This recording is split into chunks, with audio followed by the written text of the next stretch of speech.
Olá, boa noite. Vamos para a terceira lição de sermos guiados pelo Espírito Santo. Vamos baixar as nossas cabeças. E, Senhor, nesta noite, mais uma vez, vimos à Tua santa presença no nome de Jesus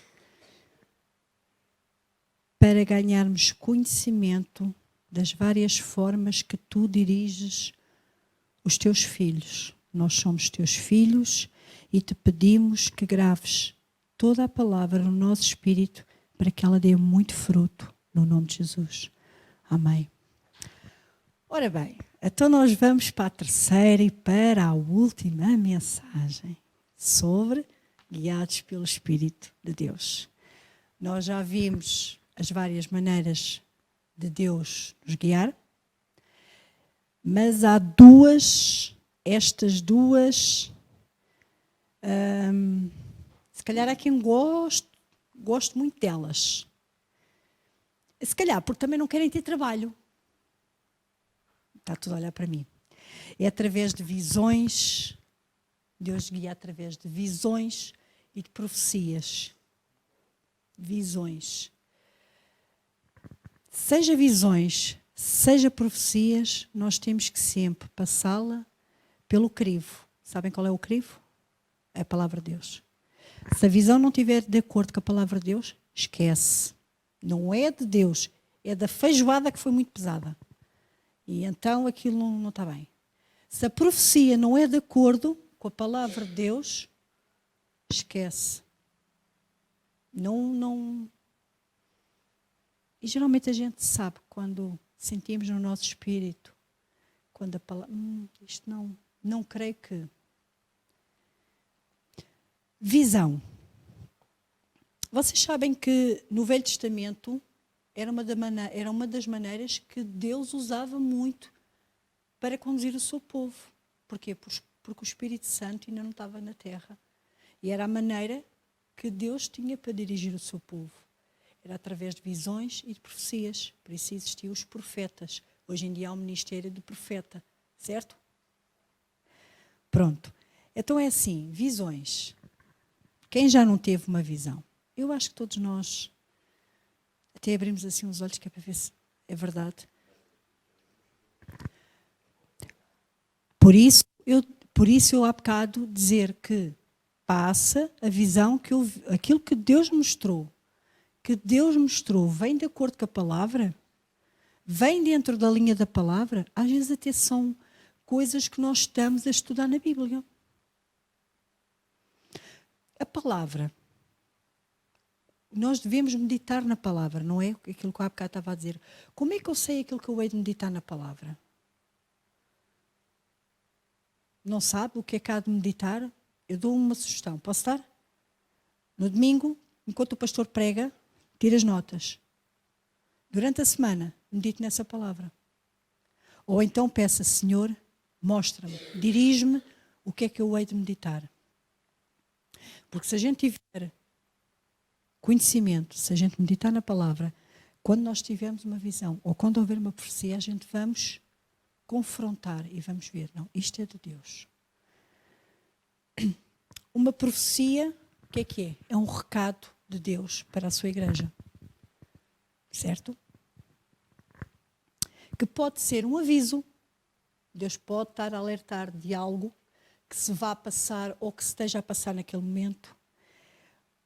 Pode ser um recado, que às vezes nós ficamos surdos e às vezes quase que é preciso um burro falar para a gente, como eu conheci algum na Bíblia.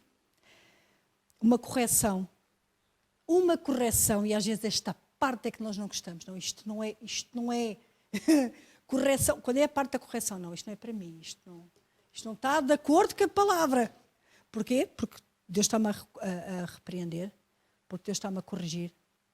Daí, eu vou fazer aqui uma à parte, daí o pastor no domingo dar aquele versículo. E a sua justiça passa por a gente sermos repreendidos, por Deus nos repreender, por Deus nos mostrar que estás a falhar, eu não quero que tu faças isso, estás a errar. Isso não se faz.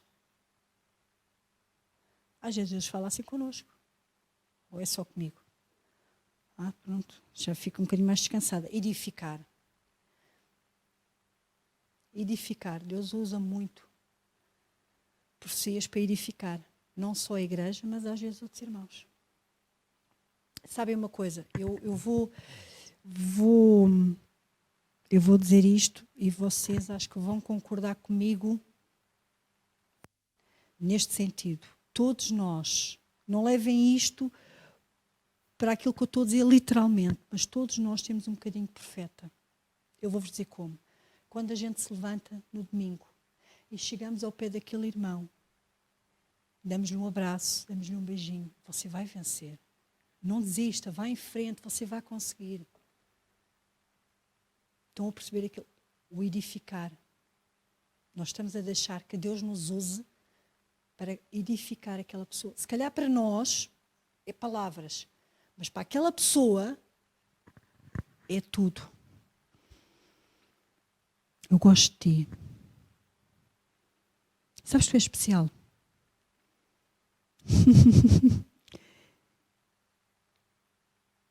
e às vezes podem dizer, são palavras ocas, não são palavras ocas.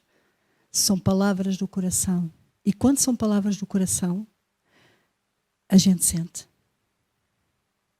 Porque não são palavras ocas. Quando são palavras ocas, a gente... isto. Estares a falar para mim ou para uma parede, soa igual.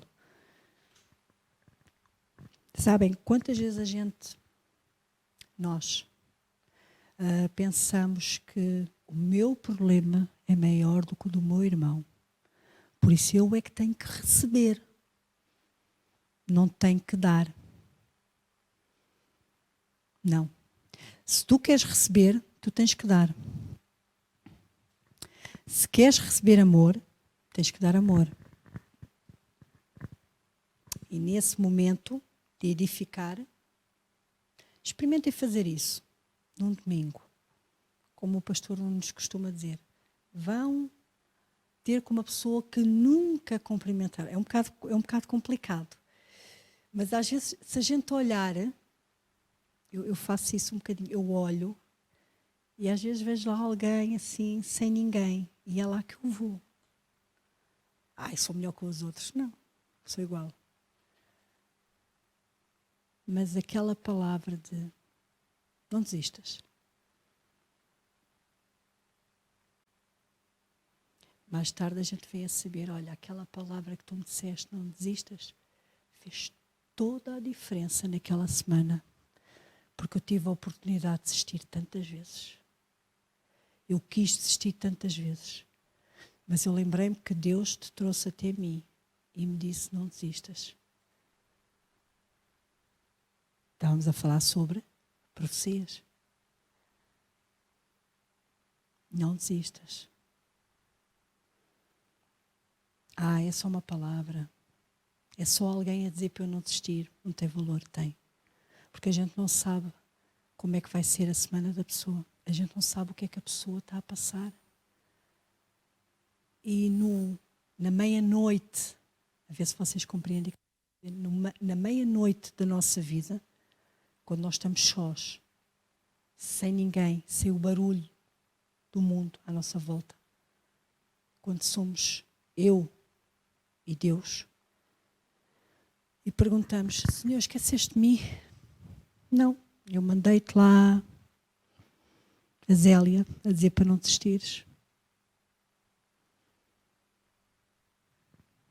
Ok? Agora, também temos, eu vou-vos pedir que abram em 1 Coríntios 12, 29. E por uma pessoa dar uma profecia, ter uma profecia um dia, não significa que seja profeta. Não é? Eu vou dentro de um carro e não sou o carro. A pessoa, por dar uma profecia, não é profeta. Deus utilizou-se dessa pessoa para avisar, dar um recado, corrigir. Às vezes faz isso quando, por exemplo, nós somos chamados a atenção pelo pastor. Estou eu aqui a divagar. Deus está a corrigir. Deus corrige, Deus avisa e Deus edifica. Então nós vamos ler, já está? Já. Diz assim: porventura são todos apóstolos? São todos profetas? São todos doutores? São todos operadores de milagres? Ou seja, quer dizer, toda a gente é profeta? Toda a gente é apóstolo? Então e o resto? Todos nós somos importantes na casa do Pai. Não há nenhum ministério de profeta, neste caso, que seja mais importante do que o outro. Todos juntos estamos aqui para edificar a casa do Pai. Amém? Então vamos abrir também 1 Coríntios 14:3. Que é aquilo que eu estava a dizer há bocado.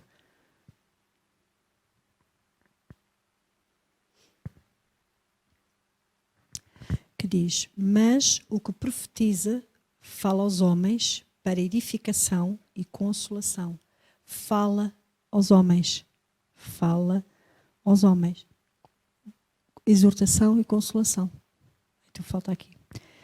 Como é que eu sei que uma profecia está de acordo com aquilo que eu pedi a Deus? Você, quando ora, quando tem comunhão com Deus, leva aquele assunto. E naquele dia que há a profecia, o que está dentro de si é o que foi falado? É a confirmação? A profecia é a confirmação que Deus lhe deu? Se é a confirmação, ok. É luz verde. Se não é, não faça nada. Fique quieto. Para. Aprendam uma coisa que eu aprendi. Não sou melhor que ninguém. Quando a gente não souber o que fazer, fiquemos quietos. Não mexe. Deus nunca traz confusão. Deus traz paz. Nunca em nenhuma situação Deus traz perturbação. Portanto, se nesta profecia estiver de acordo com aquilo que Deus lhe deu ao seu espírito, se nesta profecia houver paz, você ouviu e sentiu, essa é para si. É Deus a confirmar aquilo que já lhe tinha dito. Se não, fique quieto, não faça nada, porque Deus vai arranjar maneira de falar consigo. Ok? E então, agora vamos falar um bocadinho sobre como treinar o espírito humano e como educar o seu espírito.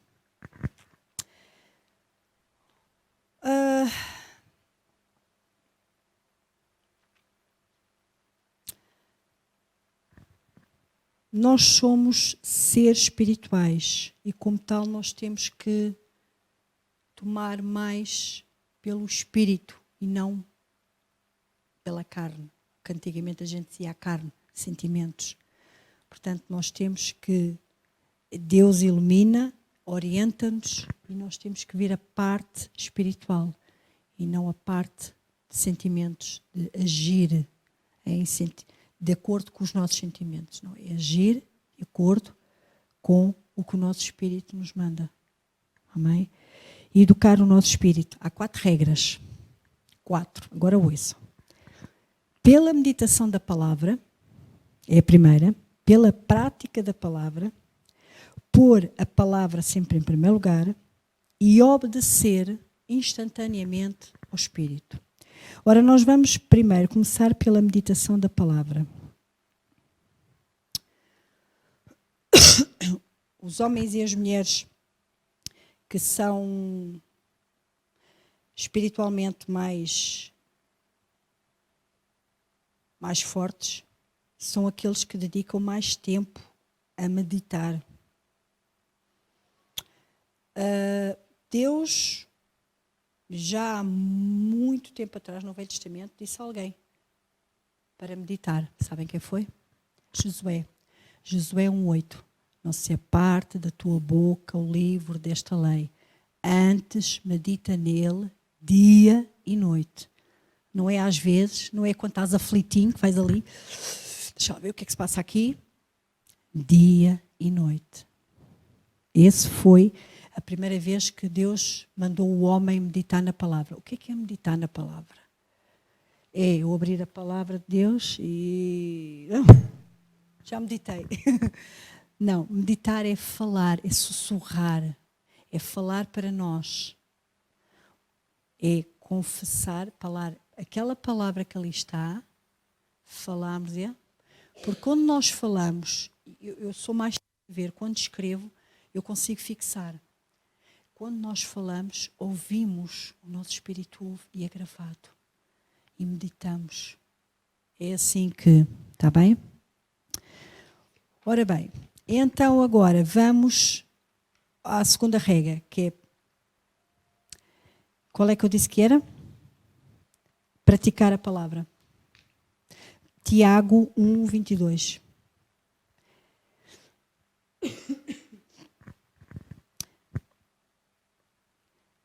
Tiago 1:22. Praticar a palavra.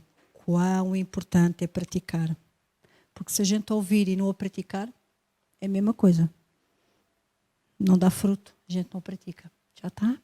Então diz assim: sede, pois, cumpridores da palavra e não somente ouvintes, enganando-vos com falsos discursos. Sede cumpridores. Cumpridores, o que é que significa cumpridores? Praticantes. Sede praticantes da palavra e não somente ouvintes, porque a gente ouve, e se não pratica, o que é que vai dar?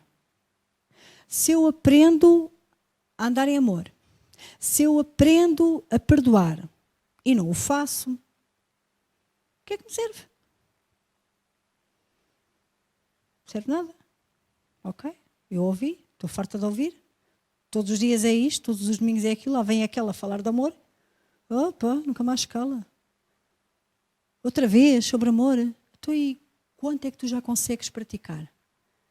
Quanto é que tu já consegues perdoar o teu irmão logo na hora? Quanto é que tu já refreias, metes aquilo que se mete nos... Não estou a chamar cavalos a ninguém, atenção. Os freios, né, nos cavalos, que é para... Quando... cala-te. É melhor calar-te. Tomar rédeas da nossa língua para não magoar o outro irmão. É sempre a mesma palavra. Quanto é que a gente já consegue praticar dela? Dá que pensar, não é? Porque quando a gente formos praticantes mesmo, aí não vamos dizer outra vez, estou farta de ouvir isto. É sempre a mesma coisa. Sempre sob amor. Está sempre a dar esticadas. Opa, nunca mais cala. É?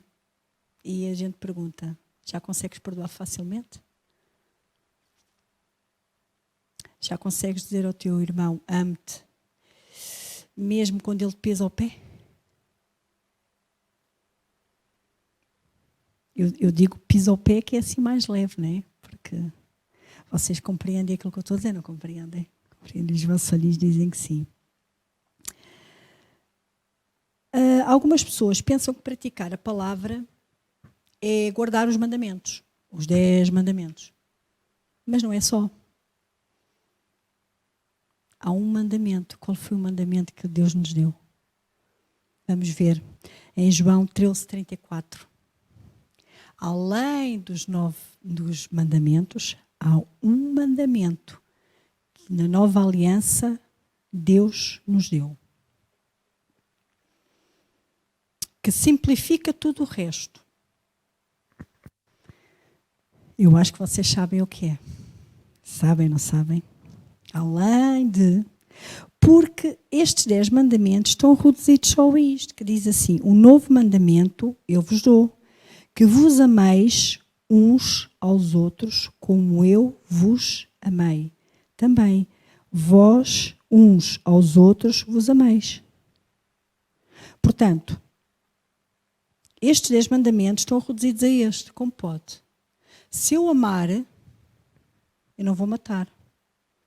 Se eu amar, eu eu não vou roubar. Se eu amar, eu não vou trair. E por aí fora que a gente conhece os 10 mandamentos. Está tudo, assim, tudo muito encaixadinho em João 13:34. Ser praticantes da palavra significa ter confiança em Deus.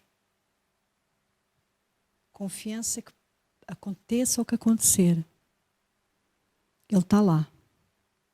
O mundo pode estar a desabar à nossa volta. Pode estar tudo com os mísseis apontados para nós. Mas eu confio no meu Deus. Pode toda a gente estar a xingar-nos, como diz ali o Roberto. E a Aline, a xingar, a dizer mal, a levantar falso testemunho. Mas eu conheço o meu Deus. Eu confio no meu Deus. O que é que a falta de confiança traz? Eu vou-vos dizer. Quem já não teve aquela sensação de eu não sei, eu não consigo, eu não vou conseguir resolver isto não vai, eu não vou conseguir. É grave demais para eu conseguir resolver. Primeiro erro, não sou eu que tenho que resolver, é o meu Deus. A ansiedade que nós criamos dentro de nós por um problema que às vezes tão somente nós temos que entregá-lo nas mãos de Deus. Às vezes nós, lá na escola, nós temos miúdos com crises de ansiedade. E nós ficamos assim, ficamos ansiosos. Pensamos assim, quando é que isto se resolve para eu ver o fundo?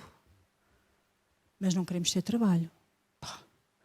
O quê? Dobrar o nosso joelho, entregar, ir à presença do Deus Todo-Poderoso. É simples. Nós complicamos, nós seres humanos somos tão complicadinhos. Eu costumo dizer, porque é que isto não traz instruções em português? Somos tão complicados. Somente isto. Ir à presença de Deus e admitir que estamos preocupados. Porque se nós estamos preocupados, estamos a pô-lo em causa. Estamos a dizer, Senhor, eu não confio em Ti. Em primeiro lugar, pedir perdão, Senhor, perdoa-me. Porque eu não estou a ter confiança suficiente em Ti. Senhor, eu estou preocupada com este assunto. Digam a Deus. Eu costumo dizer, façam queixinhas a Deus. Eu faço queixinhas a Deus. Olha, Senhor, é isto que me está a chatear, é isto que me está a preocupar. E eu não estou a ser capaz. Eu falo assim com Deus, porque não há protocolo para ir à presença de Deus. Você, quando fala com o seu marido ou com a sua esposa, você tem um protocolo? Querido, venho a ti agora. Não ia a cara da Carla. Há algum protocolo? Os filhos, mãezinha, posso ir ao frigorífico tirar o iogurte, por favor? Tira, come, bebe, vai-se embora. Não há protocolo. Não há protocolo. A única coisa que nós temos que fazer é ir à presença dele, no nome de Jesus. É a única coisa. E tudo o resto é derreter o nosso coração na presença dele. Senhor, esta situação está-me a tirar a paz. Esta situação está-me a tirar o gozo. Eu não sei como fazer. E agora no teu altar, não é preciso ser aqui, mesmo em casa, no nosso quarto, no teu altar, eu trago esta situação. Eu te peço, Senhor, que me orientes, que me dês sabedoria e pego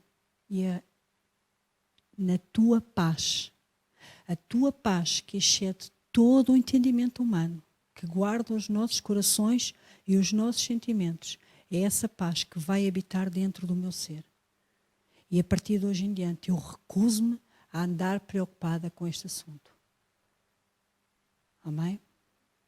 Vamos abrir no instante em Filipenses 4:6, que é isto mesmo que eu estava a dizer.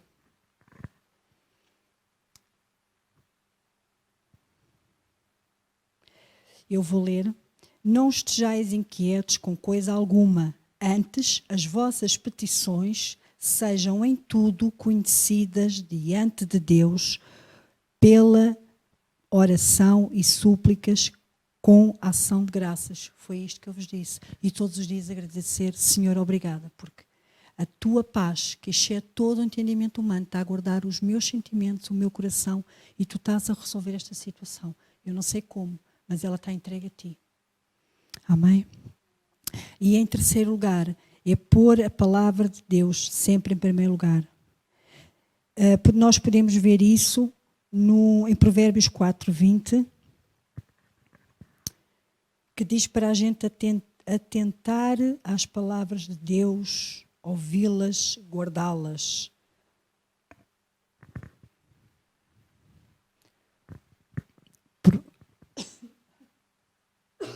Desculpa. Provérbios 4:20. Diz assim: atenta para as minhas palavras, aos meus mandamentos, inclina o teu ouvido. Atenta para as minhas palavras e aos meus mandamentos. Atentar é tomar atenção. A gente só pode tomar atenção a uma coisa se a gente a conhecer. Portanto, temos que meditar na palavra de Deus. Temos que... Foi há bocado o que eu lhes disse. Mas eu não sei. Eu não sei o que é de meditar. Ou pedem a orientação a Deus, Senhor, guia-me para aquilo que eu preciso. Ou então, no domingo, tomo nota dos versículos bíblicos e durante a semana vou meditar naquilo que foi falado no domingo. Está o problema resolvido. Amém? Portanto, a palavra de Deus é vida, não é? E a saúde. Nós conhecemos vários testemunhos de pessoas que foram curadas no seu corpo e Deus deu vida àquilo que já não havia vida. Por isso é que se diz que é vida para o corpo. Nós vamos agora, por último, para acabar, a quarta regra, que é obedecer instantaneamente ao seu espírito.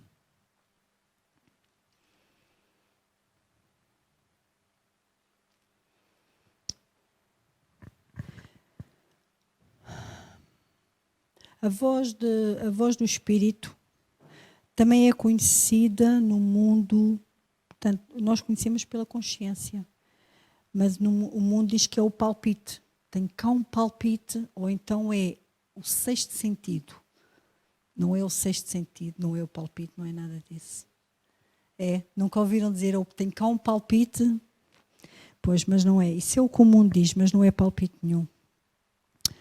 O espírito do homem é a lâmpada do Senhor. O seu espírito recém-nascido tem dentro do seu espírito a vida, a natureza de Deus. E o Espírito Santo dentro do seu espírito. Para terminar, vamos abrir em 1 João 4:4. E eu quero deixar este versículo com vocês. Porque se a gente conseguir sermos guiados pelo Espírito de Deus, isto vai acontecer. 1 João 4:4. Filhinhos, sois de Deus, e já o tendes vencido, porque maior é aquele que está em vós do que aquele que está no mundo. Filhinhos, sois de Deus. Nós aqui somos todos de Deus. E já o tendes vencido. Vencido a quem? Ao nosso inimigo. Porque maior é aquele que está em vós. Quem é que está em nós? O Senhor Santo Espírito de Jesus. Maior é aquele que está em vós do que aquele que está no mundo. Por isso, o Espírito Santo está dentro de nós. Ele nos guia. Ele nunca traz confusão. Ele nunca traz perturbação. Antes ele traz sempre paz e tranquilidade. E agora nós vamos baixar as nossas cabeças. Senhor, nesta noite, nós aprendemos como Tu nos guias, como Tu orientas a nossa vida. Ajuda-nos, Senhor, cada vez mais e mais a ficarmos atentos à Tua maneira de falar. Que a nossa vida cada dia mais e mais, Senhor, seja dirigida por Ti. Obrigada, Senhor Santo Espírito, por habitares dentro de cada um de nós. Nos dirigires. Obrigada, Senhor Santo Espírito, por nos consolares. Obrigada, Senhor Santo Espírito, por intercederes por nós. Obrigada, Senhor Santo Espírito, por tudo aquilo que tu tens feito a nosso favor, no nome de Jesus. Amém. Ok. Tchau.